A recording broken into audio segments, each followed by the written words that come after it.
Mapagpalang araw sa ating lahat mga kaibigan, mga kalingap. Narito na naman tayo sa ating YouTube channel at gagawa tayo ng panibagong reaction video. Dito sa reaction video natin ang pag-uusapan natin at magiging topic natin mga kaibigan, si Dr. Love at si Kapudi mga kaibigan, mga kalingap.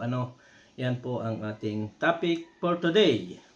Pero bago yan, i-shout out muna kay Kuya Bal Santos Matubang, Kalingap Rob, and Ate Edna at sa lahat ng mga viewers, mega love shout out po sa inyong lahat. Kaya nagsasabi ko lang na Ate Be Considerate in Ma'am Miss Tikayons, mega love shout out. At sa aking number 1 lalabs mga kaibigan, Gingging Vlog, pakasuportahan po ninyo ang kanyang YouTube channel mga kaibigan, mga kalingap. Bago natin umpisahan mga kaibigan, mga kalingap, itong topic natin mga kaibigan about kay Kapudi at Dr. Love, ay magpapaalala lang ako sa lahat ng mga viewers mga kaibigan, mga kalingap, lalo na doon sa mga nagko-comment na idinadamay ng aking lalabs mga kaibigan, at nababasa natin sa mga comment section na gano'n at ganito. Pero ang tanong ko sa inyo mga kaibigan, meron ba kayong pruweba? May nagsalita ba ang lalabs ko ng masama laban sa inyo? At meron ba kayong patunay na si Gingging Vlog mga kaibigan one-sided? Meron ba kayong patunay? At kung talagang kayo may patunay mga kaibigan, bakit hindi ninyo isend sa atin? Ito kwento ko lang sa inyo mga kaibigan bago tayo pumunta sa topic about kay Dr. Love at kay Kapudi. Unang-una kaming magkakilala niyan mga kaibigan, mga kalingap, ay andito na yan sa EDC community mga kaibigan. At dito ko nakilala itong si Gingging Vlog mga kaibigan. Ngayon, tinawagan ko yan or tumawag ako sa kanya mga kaibigan, mga kalingap. At tinanong ko, saan ka ba talaga nakasupport? Sabi ko ganyan, EDC ako. Matagal na ako tagal na akong supporter ni Ido. Sabi niya sa akin. Okay. Sabi ko, oo, Ido ako. Sabi ko ganyan. Sabi niya sa akin, kung Ido ka lang, hindi tayo magkakasundo. Kasi kami, EDC. Sabi ko, di ba supporter ka ni Ido? At matagal ka ng supporter ni Ido? Oo. Pero, andyan si Beyonce, kaya EDC tayo. Huwag mong sabihin na ikaw ay Ido lang. EDC tayo.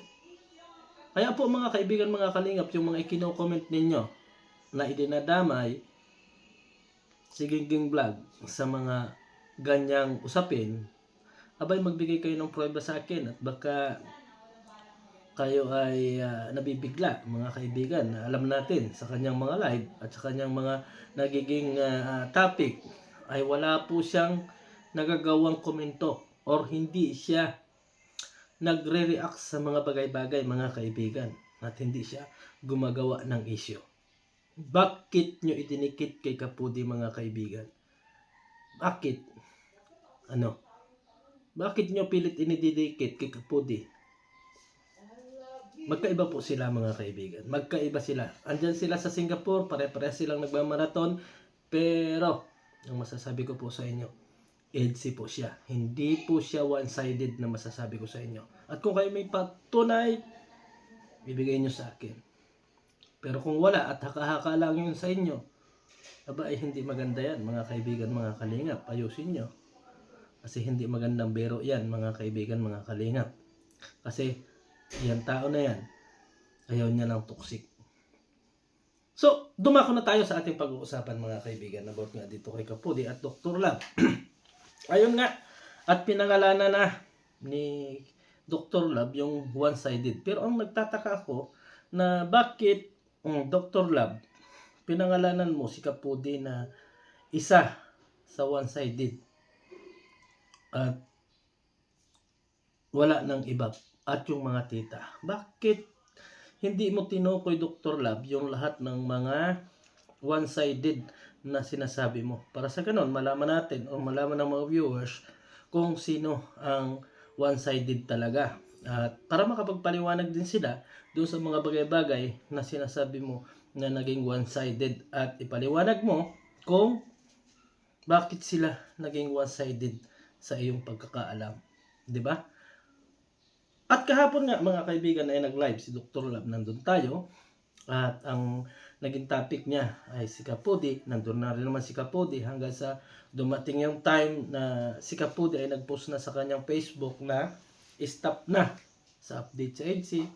Wala nang support, sign off. Ibig sabihin mga kaibigan, sa madaling salita, nag-sign off si Kapudi. So ito ngayon mga kaibigan, mga kalingap, ang pag-uusapan natin. Doon sa live ni Dr. Lab mga kaibigan, ang pinangalanan niya ay si Kapudi. Bakit marami na mga marathoners ang nag-sign off? Dahil ba doon sa ipinost ni Kapudi mga kaibigan, no? Dahil ba doon ay naisipan na din natin na mag-sign off at hindi na tayo sumuporta sa EDC. So, ako, mga kaibigan, opinion ko lang dyan, pare-pareha silang vlogger. Vlogger itong si Dr. Lab, vlogger itong si Kapudi, mga kaibigan. Dapat, kung may mga argumento na ganito, ay magpaliwanag ng maayos. No. Paliwanag si Kapudi kung bakit siya masabi na gano'n, at para magkalunawan at para malaman natin kung ano yung katotohanan mga kaibigan. Kasi kung magsa-send off tayo, magtitigil tayo ng salita, ano talaga yung iisipin ng mga tao? Na one-sided talaga, kasi iniwanan ninyo yung EDC community na sinasabi natin na EDC hanggang dulo. Pero nakikita natin na marami yung nag-sign off. Diba mga kaibigan? Ang tanong ko doon mga kaibigan, hanggang dulo pa ba tayo? Kung sa kaunting ganon ay magsa-sign off tayo. 'Di ba? Ako lang, opinion ko lang. Bakit nag-post si Kapudi na stop na yung pagmamarathon sa EDC? Nagde-declare ba si Kapudi na wag nang suportahan ang EDC or what? Mga kaibigan, mga kalingap. Kasi vlogger baga siya. No. Vlogger siya at nandito siya sa kalingap. Ibig sabihin, kapag nanghikayat siya ng mga tao na wag nang suportahan yung video ni Kalingap Rob, mga kaibigan, mga kalingap, at yung EDC, mga kaibigan, hindi na lang si Dr. Lab yung kanyang kinakalaban, no? Or kalaban. Kalingap na. Bakit? Kasi nag-declare siya. Dapat bilang isang leaders ng mga marathoners, or ikaw yung naging leaders, kasi bawal naman talaga yan na kayo mag-leader dyan sa Karipa or sa ano pa mang kapag reactor ka, ay bawal na gumawa ka ng mga GC na kayo ay kasama dyan. No, bawal yan. Ibig sabihin ba si Kapudi hanggang ngayon ay admin ng marathoners kasi siya ang nag-declare na wag nang suportahan at marami ang mga sumunod? So ito po yung iniiwasan natin, kaya tayo ay sinabi natin ang mga reactor ay bawal mag-create ng mga GC o admin. Kasi kapag nagkakaganoon na problema at nagkakaroon ng ay nadadala nila sa kanilang laban yung kanilang community, mga kaibigan. No, nadadala nila yung kanilang mga saloobin, yung kanilang mga gawain, ay nadadala nila yung kanilang community. Pero ang alam ko dito, mga kaibigan, matagal nang hindi admin si Kapudi doon sa marathoners na yon. Pero bakit siya yung nag-declare na stop na? So ibig sabihin, hinihikayat niya yung mga kanyang mga kasamahan na huwag nang mag-marathon. So sino ang apektado dito? Si Dr. Lab ba or si Kalingap Rob, mga kaibigan, mga kalingap? Ito lang yung opinion ko. Bakit si Dr. Lab ang kalaban nyo? Magsalita kayo kung ano yung gusto ninyo, malaya naman kayo magpaliwanag. Bakit nyo idinamay yung EDSA. Ibig sabihin, kapag hindi ninyo sinuportahan yung video ni Kalingap Rab, ay ano ang tawag sa atin? No. Kasi kalingap na yan. Kalingap na yan. Kasi kay hindi naman video yan ni hindi naman yan video ni Dr. Lab. Hindi naman content ni Dr. Lab yan. Ngayon, i-ignore ninyo or i-stop kayo sa pag-support sa EDSA, ay nakasupport pa ba tayo kay Kalingap Rab? Di parang hindi, di ba? Di ba? Parang hindi. Kasi kung ang kalaban ninyo ay si Dr. Lab, bakit nadamay si Kalingap Rab? Na alam natin na si Kalingap Rab ang mag-a-upload ng EDSA. Yun lang yung tanong ko, mga kaibigan, Kasi ako, bilang matagal na dito sa Kalingap, kung sino lang yung kaaway ko, or yung sino lang yung bumabati ko sa akin, yun lang yung inuupakan ko. Hindi ko sinasama yung aking mga viewers kasi alam ko na ang mga viewers ko ay Kalingap. No. Kung ano pa man yung halimbawa, ako itinira ng isang Kalingap partner, aba, hindi pa rin ako titigil sa pagmamaraton or pag-support sa Kalingap kasi Kalingap tayo. Ibig sabihin ko, mga kaibigan, kung may sama ng loob si Kapudi doon sa nangyari kay Dr. Lab, makipag-agrumento ka kasi vlogger ka naman. No, vlogger ka naman. Hindi katulad ng mga viewers na hindi sila vlogger, mahirapan silang paliwanag kung ano yung mga side niya. Pero siya ay Kalingap reactor, so may karapatan siya na ipaliwanag yung kanyang side. Kaysa sa mag-post doon sa kanyang YouTube channel or doon sa kanyang Facebook na sign off. Ako, hindi ako sang-ayon doon, mga kaibigan, mga Kalingap. Sa pag sign off at sa parang nagkikreate siya ng huwag suportahan ang video ni Kalingap Rab. Kasi EDSA baga. No. So dito naman kay Dr. Lab, mga kaibigan, mga Kalingap, tayo dumako.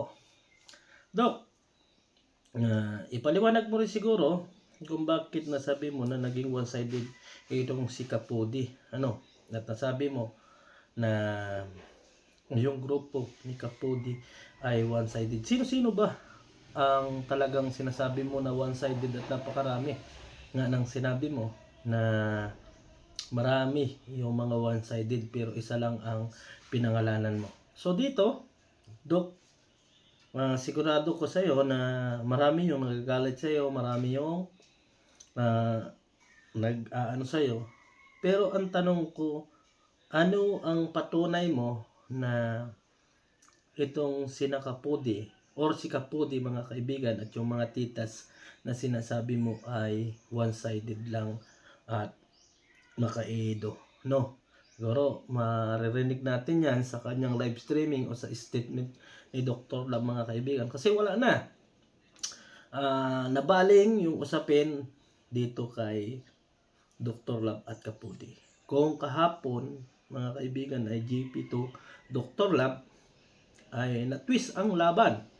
Napunta kay Kapudi, mga kaibigan. At ngayon, mukhang si Kapudi ay sumuko at parang iniwan na niya ang Kalingap, mga kaibigan. Opinion ko lang to. Doon sa mga viewers na legit na sumusuporta sa Kalingap, kung talagang kayo sumusuporta sa Kalingap, kapag nag-upload ng EDSA, panoorin pa rin ninyo. Kasi kung nasa Kalingap kayo, ito yung nasasabi ko, mga kaibigan. Tayo, kahit ano pa yung sinusuportahan natin ng mga serye o mga love team, mga kaibigan, ay huwag tayong maging panatiko sa mga love team na yan. Bagkus maging panatiko kayo ng Kalingap. Kung talagang kayo ay nasa Kalingap ang puso. Pero kung sinasabi nga natin na ang sinusuportahan lang ninyo ay yung mga love team at hindi yung programa ng Kalingap or yung Kalingap mismo, ay maaari, mga kaibigan, na ma-declare kayo na aalis kayo dito sa community at hindi na kayo manonood kapag nawala ang love team. Di ba? Marami, mga kaibigan, na nangyari ito na kapag nawala yung love team, at talagang tuluyang naalis yung love team ay yung iba ay nagsisialisa na at yung iba ay nagiging basher na. So, huwag po tayong maging panati kung kayo ay legit sumusuporta sa Kalingap at kung ang kalaban ninyo ay katulad ni na Dr. Love, manatili kayo dito sa Kalingap. No, manatili kayong nanonood dito sa Kalingap kasi yun ang programa eh. Ay kung si Dr. Love ang kalaban ninyo, si Dr. Love yung kalabanin ninyo, huwag yung video ni Kalingap Prab. So naunawaan ninyo mga kaibigan, mga Kalingap. So dito, sa laban ni Dr. Love at Kapudi, mga kaibigan, mga Kalingap, talagang sabi nga lang, apektado din yung video ni Kalingap Prab at lalong apektado ang EDC dito sa nangyayaring ito kasi ayaw na magmaraton ng iba. Yung ibang mga viewers ay nag-declare na rin na hindi na rin magsusupport sa Kalingap. Ibig sabihin mga kaibigan, talagang sa EDC lang sila nakasuporta mga kaibigan. Ano? Hindi talaga doon sa programa ni Kuya Bal Santos Matubang at Kalingap Prab. Diba? So nakakalungkot na may ganito, pero okay lang yan. At least, nalaman natin kung hanggang saan, hanggang kailan ang suporta ninyo sa EDC. Pero maraming salamat doon sa mga hindi nag-declare na sila ay magsa-sign off at hindi nasusuportahan ang EDC. Mga kaibigan, katulad ng EDC 101, alam natin na marami yan. Singapore Marathoners, Marathoners Singapore, na hindi rin sila nag-declare. Thank you sa inyo. At doon sa lahat ng mga sumusuporta sa Kalingap, thank you. Siguro, malalaman natin ang update namaya or titingnan natin yung mga panibagong live ni na Dr. Love at ni Kapudi. So, ako dito po, wala akong kinakampihan, wala akong nasa gitna lang tayo, mga kaibigan, mga Kalingap. Kung ano yung maipaliwanag dito ni Dr. Love sa mga bagay na ito, ay ipaliwanag niya.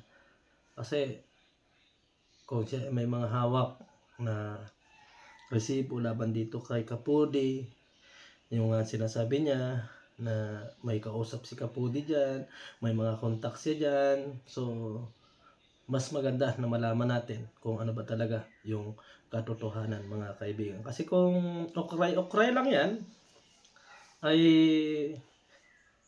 bahala kayo dyan. At malalaman din natin yan. Siguro, kung talagang ito ay hahaba, ay marahil magkakaroon po ng interview ang Araba sa mga usaping ito. Kasi nadadamay na po ang community ng Kalingap dito kasi stop sa EDC. Ibig sabihin, EDC is video ni Kalingap Prab. So maraming salamat and God bless sa ating lahat. Bye bye and see you tomorrow.